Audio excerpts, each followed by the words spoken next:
अस्सलाम वालेकुम नाज़रीन, मैं हूं नबी रज़ा और आप देख रहे हैं लक्शोयस मार्केटिंग। नाज़रीन, कहा जाता है कि रियल एस्टेट चलता है तो दर्जनों फील्ड्स और लाखों लोगों का रोज़गार चलता है। और अगर रियल एस्टेट रुक जाए तो यकीनन ये सारी फील्ड्स भी मुतासिर होते हैं और ये सारे लोग भी। यकीनन रियल एस्टेट को लेके लोगों के अंदर बहुत सारी मिसअंडरस्टैंडिंग पाई जाती है कि लोग शायद सिर्फ प्लॉट्स की खरीदो फरोख्त को रियल एस्टेट समझ लेते हैं, जबकि अगर बात की जाए मकानों की, दुकानों की, प्लाजास की, होटल्स की, हॉस्पिटल्स की, स्कूल्स की, कंस्ट्रक्शन की और ऐसी बेतहाशा चीज़ें कि जो कंस्ट्रक्शन के साथ मुंसलिक हैं, जो बिल्डिंग्स के साथ मुंसलिक हैं, वो सारी चीज़ें इसी फील्ड के ज़ुमरे में आती हैं। और फिर उसके बाद उसकी मार्केटिंग करना या उसकी ख़रीदो फ़रोख्त करना, तो इन सारी फील्ड्स में से सिर्फ एक छोटी सी फील्ड है कि जिसको यूज़ किया जाता है लोगों के सामने इस फील्ड की अच्छाइयाँ या बुराइयाँ रखने के लिए। यकीनन इस फील्ड के अंदर हमने गुज़िश्ता चंद सालों के दौरान बहुत ज़्यादा उतार चढ़ाव देखा और बहुत ज़्यादा गिरावट भी देखी। चीज़ों के रेट मुतासिर हुए, लोगों की क़ुव्वत ख़रीद मुतासिर हुई, लोग पैसा निकाल कर मुल्क से बाहर जाने लग गए थे। ख़ास तौर पर लोगों ने यूएई का रुख किया कि जहाँ पर ऑब्वियसली आपके पास सिक्योरिटीज़ हैं, किसी किस्म का कोई धोखा आपके साथ नहीं किया जाता, जो प्रॉमिस डिलीवरी टाइम होता है उसी के ऊपर आपको चीज़ हैंड ओवर कर दी जाती है। मजबूत रेगुलेटरी अथॉरिटीज़ मौजूद हैं, सख्त कवानीन और उनका इम्प्लीमेंटेशन देखने को मिलता है। लेकिन साथ ही एक बड़ी वजह पाकिस्तान के अंदर टैक्सेस में बेजा इजाफा था। यकीनन गवर्नमेंट के लिए बड़ा आसान होता है कि वो टैक्सेस में इजाफा करे आईएमएफ की रिक्वायरमेंट्स को पूरा करने के लिए और मुल्क के अंदर बजट डेफिसिट को क्लियर करने के लिए। लेकिन हुकूमत ने ये नोट किया कि जब टैक्सेस में बेजा इजाफा किया गया तो उस वजह से ट्रांजैक्शंस ना होने के बराबर हो गई। और जैसा कि मैंने आपको बताया कि लोग पैसा निकाल कर यहाँ से मुल्क से बाहर जाकर इन्वेस्ट करने लग गए।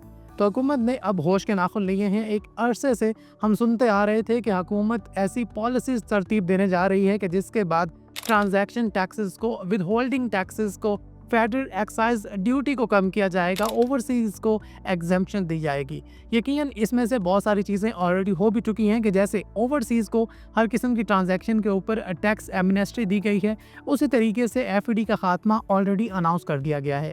लेकिन अभी क्योंकि बजट आने के दिन है तो हमें एक दफ़ा फिर से मार्केट के अंदर खबरें सुनने को मिल रही हैं रियल एस्टेट को लेकर। यकीनन हम टैक्सेस को लेकर काफ़ी दफ़ा अपना नुक्ता नज़र आपके सामने रख चुके हैं। टैक्सेस किसी भी मुल्क की तरक्की के लिए या फिर इस्तेहकाम के लिए बहुत ज़्यादा ज़रूरी होते हैं, लेकिन अगर वही टैक्सेस बेजा हो जाएं और उन टैक्सेस का सही इस्तेमाल न करने को मिले तो फिर यकीनन उसके ऊपर सवालिया निशान खड़ा हो जाता है। और गुज़िश्ता चंद सालों के दौरान क्योंकि ट्रांजैक्शंस बहुत कम हुई भारी टैक्सेस की वजह से, तो हुकूमत ने अब फाइनली सोचा है कि transaction taxes, with holding taxes को भी मिनिमम किया जाए ताकि ट्रांजैक्शंस ज़्यादा से ज़्यादा हों। लोग जो पैसा मुल्क से बाहर लेकर जा रहे हैं वो वापस अपने मुल्क के अंदर इन्वेस्ट करने लग जाएँ। और अब जब इंटरेस्ट रेट ऑलमोस्ट 10-11% पर आ चुका है और इसको मज़ीद भी गिराने की बातें की जा रही हैं, तो लोग बैंकों से पैसा निकाल कर डायरेक्ट मुल्क से बाहर ट्रांसफ़र न कर दें, बल्कि पाकिस्तान के अंदर और ख़ास तौर पर रियल एस्टेट सेक्टर के अंदर इन्वेस्ट करें।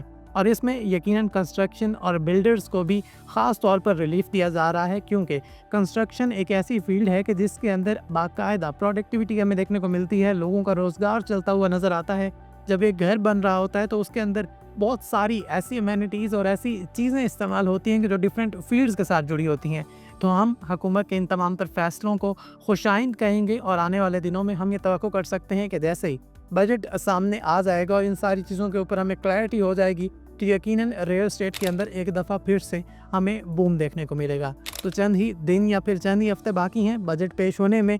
अगर आप रियल एस्टेट के अंदर इन्वेस्ट करना चाहते हैं तो यही वो टाइम है कि जब आप अपने सरमाए को इकट्ठा कीजिए और हुकूमत की इन अनाउंसमेंट्स का इंतज़ार कीजिए। जैसे ही अनाउंसमेंट्स होंगी यकीनन रियल एस्टेट मार्केट के अंदर एक दफ़ा फिर से बूम देखने को मिलेगा। हमें चीज़ें एक दफ़ा फिर से हाइप पकड़ती हुई और अपने रेट से ऊपर जाती हुई नज़र आएंगी। तो अगर आपके पास चीज़ें हैं, यानी आपके पास कोई भी दुकान है, प्लॉट है या फिर प्लाजा और मकान है, तो आपको चाहिए कि आप उसे सिर्फ चंद दिन मज़ीद संभाल कर रखिए। और अगर आपके पास अमाउंट है तो आपको चाहिए कि आप ट्रांजैक्शन टैक्सेस और विद होल्डिंग टैक्सेस कम होने का वेट कीजिए। और जैसे ही ये सारे अमल हमें मार्केट के अंदर ऑन ग्राउंड नज़र आते हैं तो फिर आपके लिए नहायत मौजू टाइम होगा रियल एस्टेट के अंदर इन्वेस्ट करने के लिए। अपना और अपने इर्द गिर्द का बहुत सारा ख्याल रखिए। रावलपिंडी और इस्लामाबाद समेत लाहौर के गिरदनवा में मौजूद अगर आप किसी भी अच्छी हाउसिंग सोसाइटी में इन्वेस्ट करना चाहते हैं تو ہمارے دیے گئے نمبرز پر آپ ہم سے رابطہ کر سکتے ہیں۔ اس کے علاوہ آپ ہمارے آفس بھی تشریف لا سکتے ہیں۔ دعا میں یاد رکھیے۔ شکریہ۔ اللہ حافظ۔